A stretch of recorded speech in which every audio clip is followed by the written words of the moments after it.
Okay, we are live. Well, we're recording. We're not live.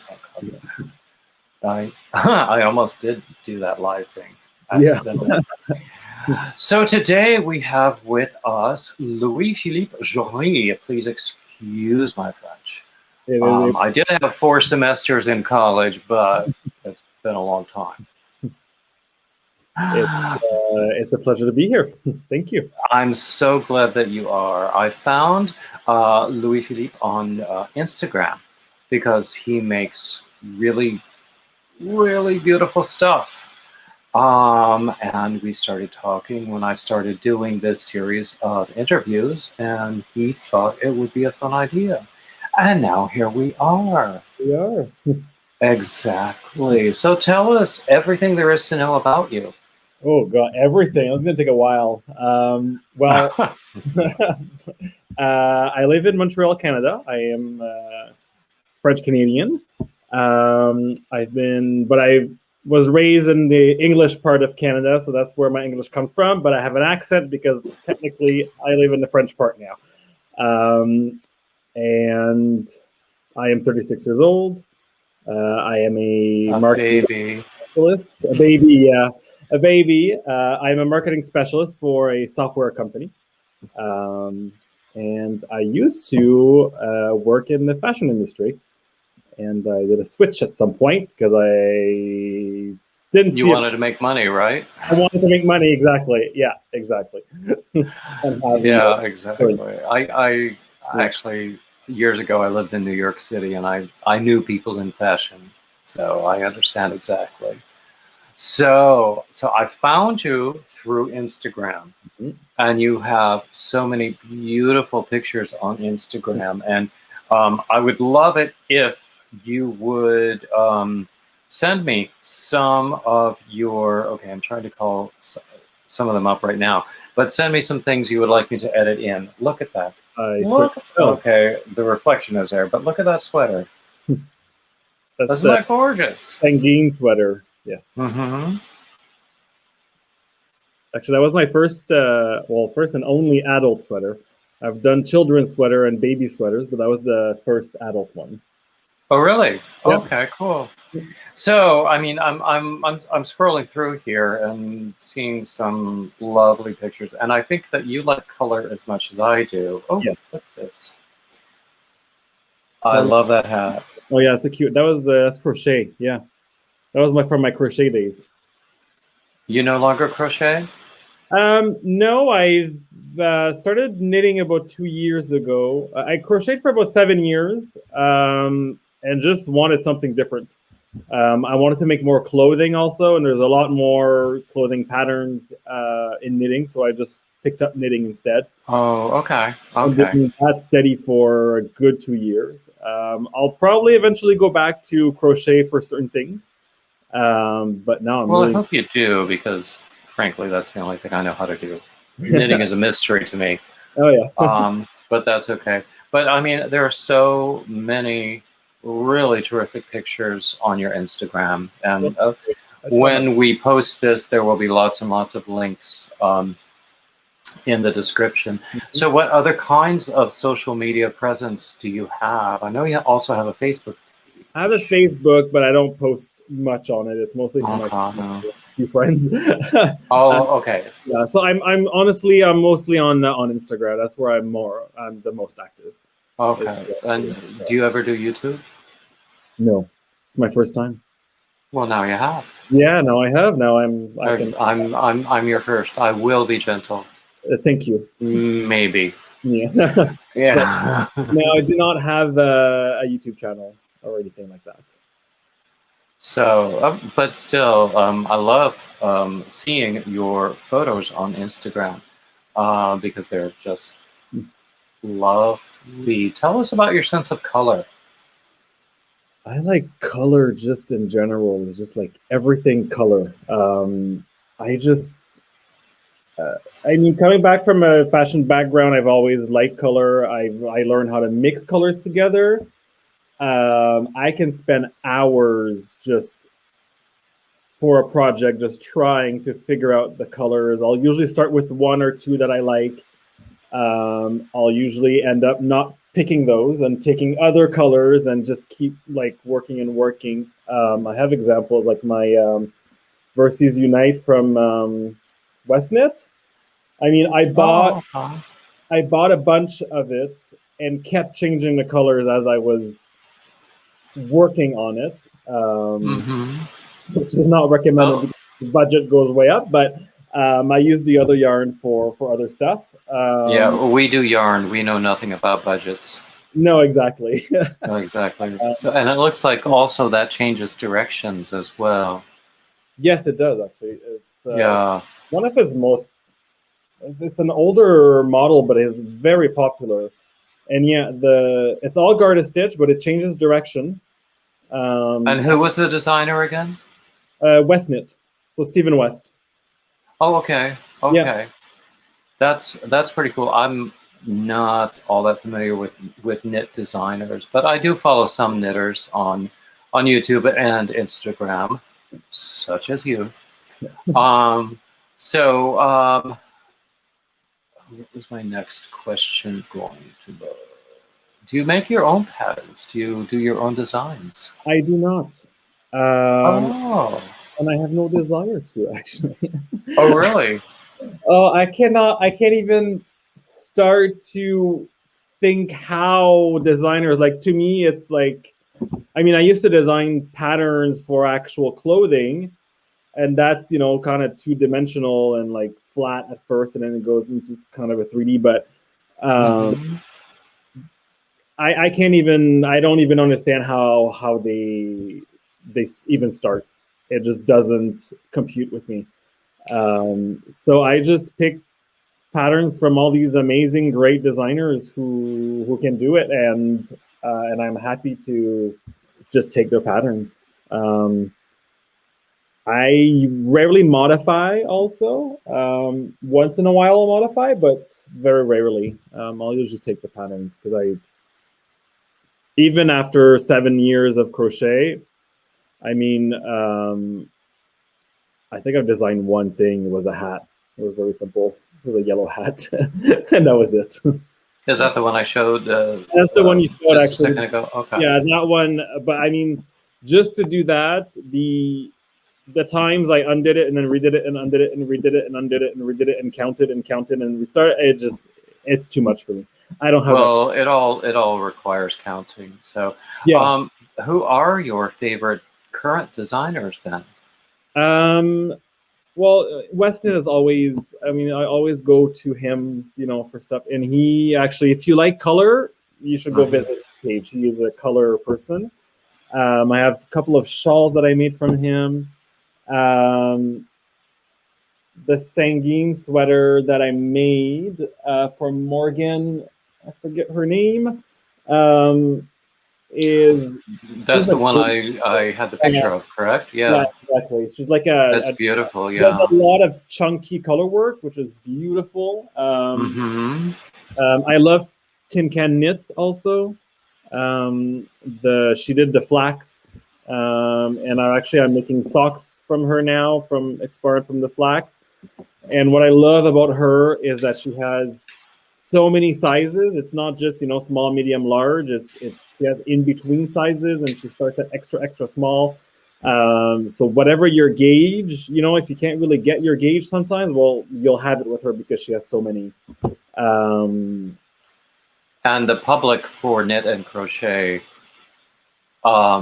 shows a wide diversity in size. They do. We don't always see that in regular fashion.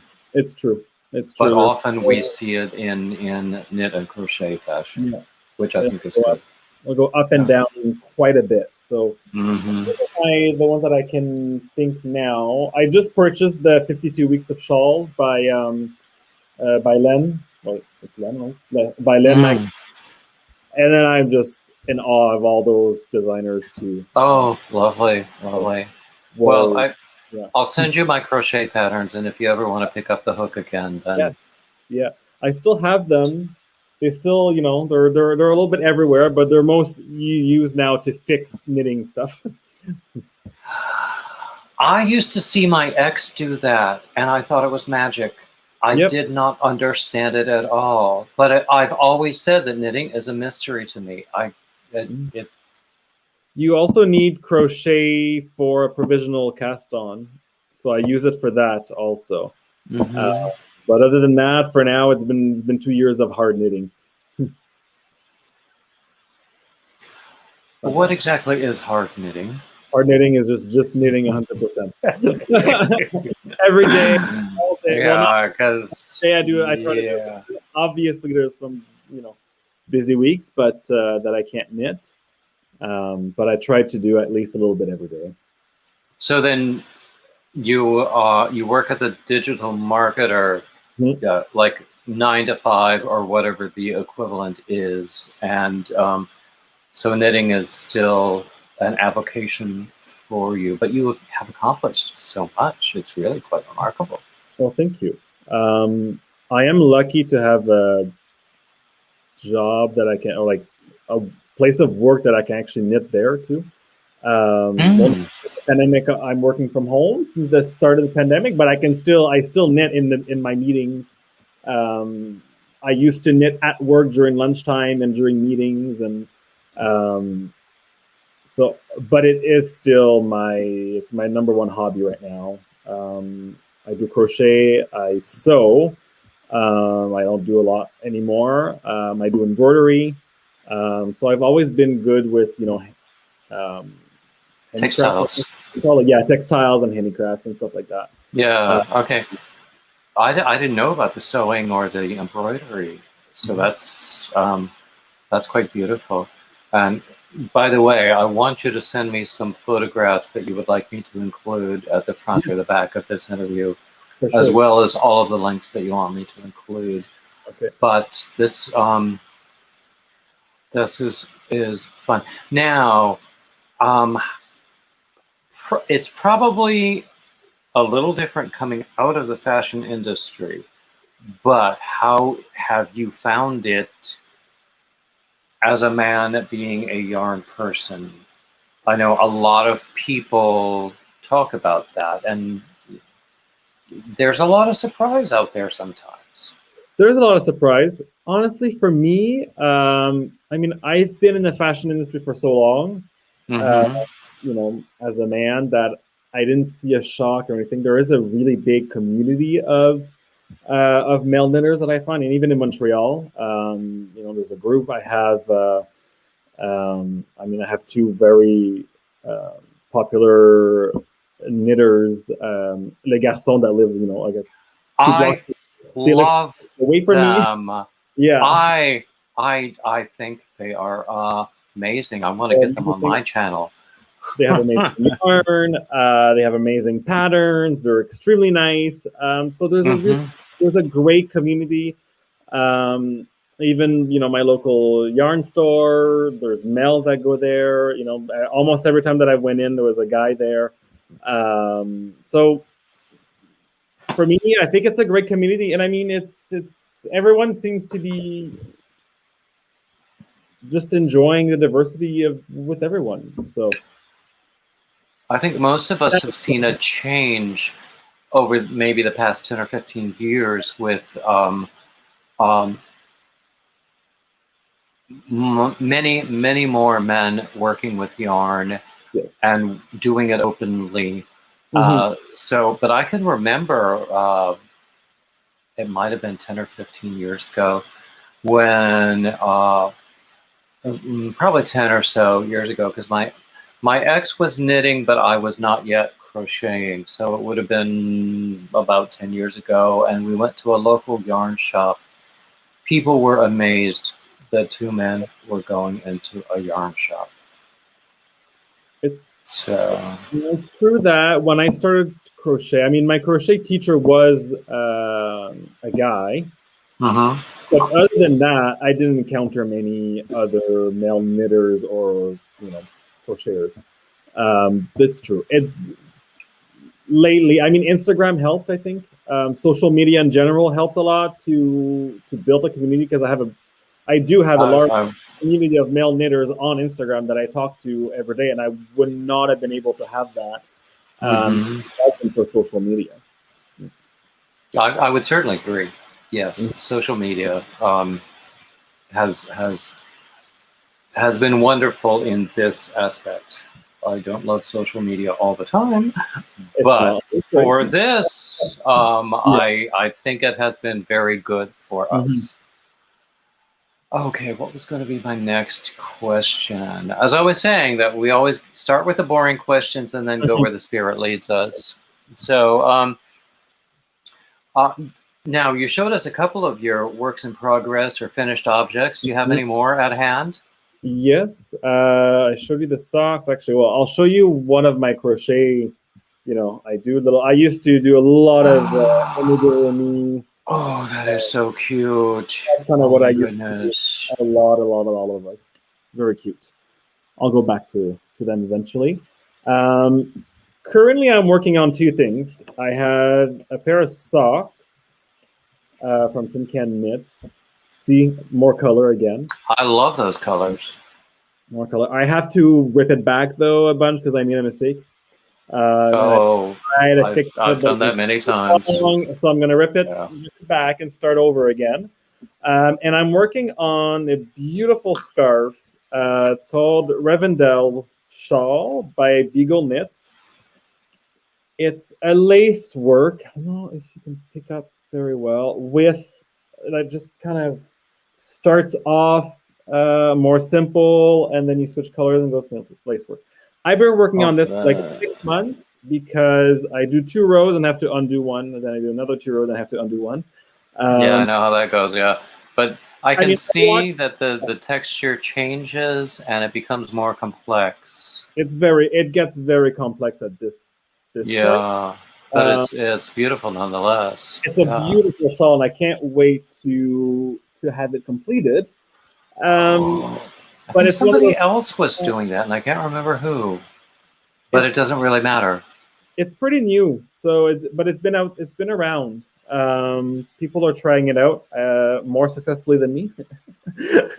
I have to stop watching TV for most of it, but I always watch TV when I have. It's always in the background when I'm knitting. So I'll I'll finish it eventually. I am looking Mm, forward to finishing it. yeah. Um, Yeah, I know how that is. Now, do you have like portable projects that you carry around with you? Like if you have to sit in a waiting room or something like that? I actually don't knit on the go much. I kind of carry it to my boyfriend's place or work or my place. Um, Mm-hmm. for some, I don't like knitting. It's not about being seen in public. It's just about not being able to concentrate on what I'm doing. I'm always looking around doing, Mm. other things. And it Um, does require focus. it does require focus, and I don't have that focus when I'm around. Or let's say I'm in the a public transportation, and then the metro shakes, or I don't like it. If I drop a stitch, it's a lot more complicated, or I just have to like kind of put it away. So I If don't. I drop a stitch, I'm likely to start using language that's going to Yeah, offend that too. people. Exactly. So I don't. Yeah. So my knits are usually I don't really think of portability. I just think of what I can. I just shove it in my bag and kind of go with it. Um, and then when I'm at this destination that I want to be at, then I take it out. Oh, okay. Yeah, Okay. yeah. Right I now mean, I'm making it's socks. I started making socks. I had one completed. I don't know where I put it. Oh, it's here. I made my first sock. I like that. Very cute. And then this is my second pair. Um, Now, do you ever get the second sock syndrome, where you complete the first one and then you lose interest before you've done with the second one? so far, no, because I was very excited when I finished the first one. Mm-hmm. And actually, making a sock is really fun because you keep switching techniques as you go. So you start with a rib, and then you go into stockinette, and then you have to do the heel, and then the heel flap, and then you do decreases, and then you go back to stockinette, and then you do decreases again, or the opposite. So to me, that's really exciting. Like when you're making a sweater, and it's all in stockinette, I have to stop often. Yeah, exactly. If you're going to do 400,000 rows of the same stitch.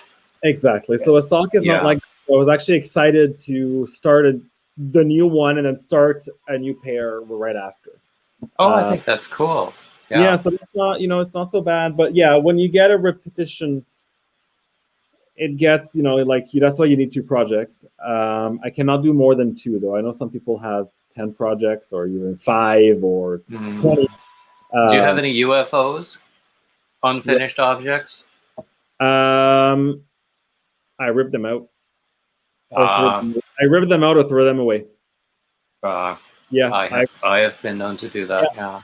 I just nope, not gonna work. Bye. Or I rip out and reclaim the yarn for something else. If you reclaim the yarn, I'll reclaim the yarn or part of it. But if not, no, I'll just do something else with the yarn. That's it. We're done. I had one that I called my Big Green Monster, and I bought 9 skeins of Kelly green yarn for it, and like 3 skeins in, I lost interest. Oh wow! So I haven't touched it in a very, very long time. Yeah, it's in a box, I think, in the other room. But yeah, and then there's nothing else. A lot of Kelly green socks for Christmas, like Christmas presents. Well, this actually was supposed to be some sort of a Yuletide throw because it had like a pine tree kind of a relief pattern in it, but I just lost interest. You know what? It happens. So it does, and I'm not going to beat myself up over it anymore. Because believe me, I have other things to beat myself up over. Exactly. But there's always another project. Like we have, have 2 on the way. Like 2. I'm making 2, and I have my next one planned, and then I want to plan, a sweater, and then I'm like, oh wait, there's gifts I have to make too. Like there's always something. So you know what? So how far ahead do you plan? It depends. Right now I'm making 2, and I have the yarn for another one. I like those colors, yeah. Which is in the 52 Weeks of Shawl. One of the best things I bought. I mean, it was a little expensive, but I want to make, it's called Rough. That's beautiful. I'm going to send you all of my shawl patterns. You'll have to pick up the hook again. Yeah, I'll pick up the hook again. But yeah. For now, it seems to be that shawls are becoming my strength, and I'm okay with that. But nowadays, because at least in the northern hemisphere, it's getting to be summer, and we're all going crochet, knit. I don't know. Although there are some lighter weight things that you can do, like with cotton or very meshy, very airy things. Do you do that sort of thing? I used to in crochet do very airy things. Not so much in knitting, but I do knit with. I did make a shawl with linen, which is never ideal, but it turned out beautifully. It's the what is this one called? It's by West Knit. Herbivore by West Knit, which has a beautiful I did see that on your Instagram, and I think that's a beautiful texture. My Instagram. I decided to make it. It's linen and cotton, I think. It's perfect for early summer, spring. I love it. The only thing with linen, for some reason, I get more body pains. Really? Yeah. So working with the yarn is more difficult. Working with the yarn is more difficult. Like there's no give in it. So I think the way I pull it differently, and it gives me more pain. So I need to do some more stretches and yeah. That's interesting. I haven't had that experience with different kinds of yarns, although I haven't used all that many that were 100% natural. I did one that was all cotton. It was a double-stranded, very fingering or maybe something else lighter weight. but I did it double-stranded, and it was a meshy sweater or top. Mm-hmm. And I sent it to a friend of mine, and she has posted Instagram photos several times wearing it, which flatters me to no end. But overall, I'm sort of an acrylic guy. Okay. I'm learning to be less of a worsted guy because I'm learning to appreciate lighter weight yarns because I'm coming across lighter weight yarns. So what is your favorite? Well, we could talk for days about yarn Sure. as a separate subject. Yes. What are your favorite materials? What's your favorite weight? So my favorite weight of yarn. Well, I mean, I guess it's fingering. It's just everything is made in fingering and knitting for some reason, or DK, and then you just double your fingering. I love 100% wool merino. I like more rustic wool that hasn't been treated so much. That's not superwash. I'm not a fan of superwash wool. It's really heavy. Someone was telling me actually that superwash merino is not all that it's said to be, because the process itself is not all that environmentally friendly, and and also that it's over time it leaves a residue of some sort. Yeah, I haven't used it very much, so I don't know. I mean, if you're making a sweater out of like worsted superwash, that sweater is going to be heavy. So, like a long sleeve, like full length sweater, that sweater over time is going to be very, very heavy. For sweaters for myself, I've been looking, I'm always looking for wool cotton mixed together, which is what I did for my colorwork sweater, which worked beautifully because I just get too hot. Like if I wear it at work or during the day or after under a sweater, I just get too hot. So I want the cotton in there.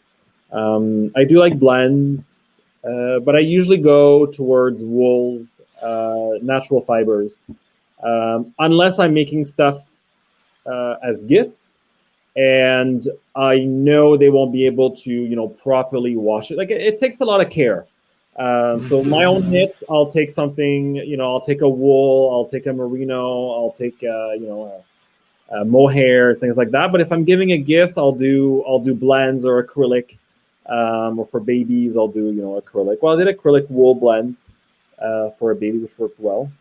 There are some perfectly lovely soft touch acrylics out there, exactly. And those are perfect for babies because they're washable. Exactly, because like you don't want to give a gift that they'll destroy in the wash, or they won't wear it because they won't do it. So you know what? Yeah. So then, do you have favorite yarn producers? Are you a big fan of the hand-dyed yarn people, or the big boxers? I do, or both. It depends what I'm making.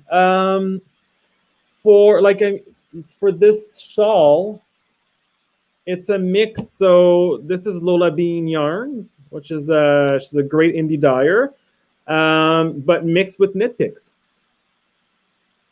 So knit picks is wonderful. I mean, it peels more, but whatever. Yeah. I do a mix. Honestly, I really do a mix of indie dyed and not indie dyed. If I'm making, depends on my budget. I mean, if I'm making a sweater, I usually won't go for an indie dyed because I can't really necessarily spend $400 or $300 on Sweaters take a lot of yarn. It's a lot of yarn. So do blankets, yes. So do blankets. I would never do a blanket with indie dyed yarns. That's hell no. Crazy. Did I say that? Sorry. That's okay. I try to do a mix. I do have some yarn that I have, which is indie dyed yarn, but I want to do a color work, which would be the yoke will be color work, will be that, and then the rest would be probably like Barocco or something, Okay, yeah, I know that brand. Yeah. I've only recently started paying attention to indie dyers because as I've been doing this series, I've been meeting more and more independent dyers. Mhm. So I have bought some really, really beautiful yarn that now I'm afraid to use because I think I'm going to ruin it. You're not going to ruin it. I know, but it's I know. you don't know about the voices in my head. But I find indie dyers anywhere. Like there's a lot of local ones here in Montreal. Well, actually, the Rivendell shawl I'm making with it's called Jelaine, that I found at my local yarn store, and she produces it locally or dyes it locally. It all depends on what you're making and your budget. You know, if you know, a month I don't have the money to spend on, you know, a beautiful hand-dyed shawl, I'll go towards a more big box, and that's it. If I need 9 skeins of Kelly Green yarn, I'll get the $2.50 yarn. Yeah. But now I have that big green monster. I don't know what I'm going to do with all of that. That's a lot of yeah. If I had finished it, it would have been quite lovely and quite green. So, do a little bit every year. That's it. During Christmas time. Every year. Do a little bit every year. Do that. Yeah. And eventually it'll be done. You do one skein a year, around Christmas time. That's a very interesting question. I have always wanted to ask, because I have, among my acquaintance, I have visual artists, I have composers, I have all kinds of yarn people. If you put something down and then pick it up a year later, is your technique different? Is it going to look different? Are you going to be able to tell where you picked it up again? You might, actually. You might or you might not. I mean, I think unless, like for knitting or crochet, unless you started holding your yarn in a different way or got a new technique for, whatever reason, then it might look different. Other than that, I don't think the difference is going to matter that much. It also depends what you're making. If it's like you're making a blanket, I mean, once it's washed, once it's, worn, like used and worn, I'm thinking maybe a sweater, if you got to the sweater and then you made one sleeve 1 year and then the other sleeve the other year, maybe it'll different, but it also can differ from day to day. If you had a stressful day, you might just knit tighter. And then those that you'll be making will just be tighter and you might notice, or you might have to undo it. So yeah, actually it can, but I don't think it's dramatic. I don't think, unless you really decisively change your technique, I don't think it's such a big deal. So then what is the longest stretch that you have put something down and then picked it up again? Probably around 6 months, which was my my linen shawl, which was supposed to be a gift from my mom, and it was supposed to be a quick summer knit. And I just had to keep buying more and more yarn. I didn't calculate well for some reason, but I just kept having to buy more and more yarn. And at one point, I just got tired of it after buying 2 extra times that I bought. I just decided to finish it and wear it as a scarf for myself. But it did stay in a bag for a good 6 months.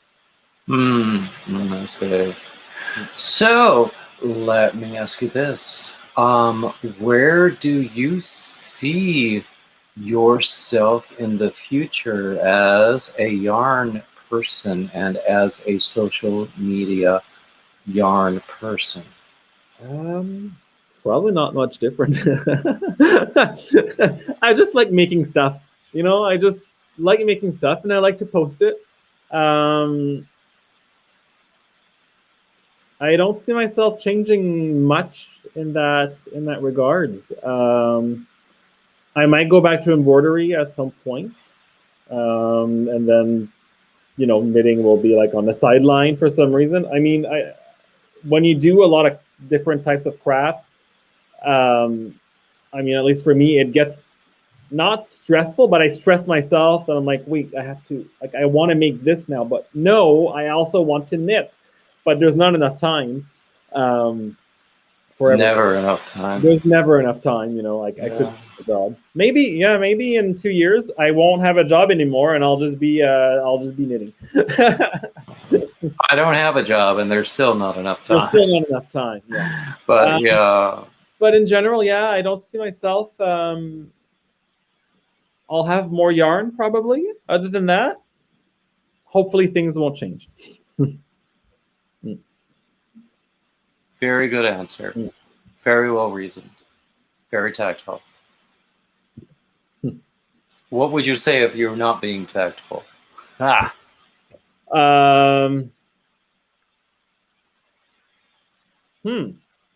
I would have all the time in the world and the budget to do anything that I want and visit all of the yarn stores possible in the world and just keep, I mean, who wouldn't love to travel and buy yarn in all of the destinations and died in that destination or for that destination? And I mean, obviously, who wouldn't do that? So my Instagram would be becoming a yarn traveling dude. That would be great. That would be great. Yeah. Oh my gosh. Have you done yarn festivals and yarn retreats? Not yet. I was supposed to go to, there's a very large yarn festival in Quebec, in Saint-André-Avelin, which I forget the name of. I forget the name of it. Anyway, you can tell me later. It's not a big deal. Apparently, it's very big. And I was supposed to go 2 years ago in 2019, but I had to work. I had to work that weekend. And then last year, the pandemic. This year, I'm not sure what's happening. I think they're doing half virtual, half there.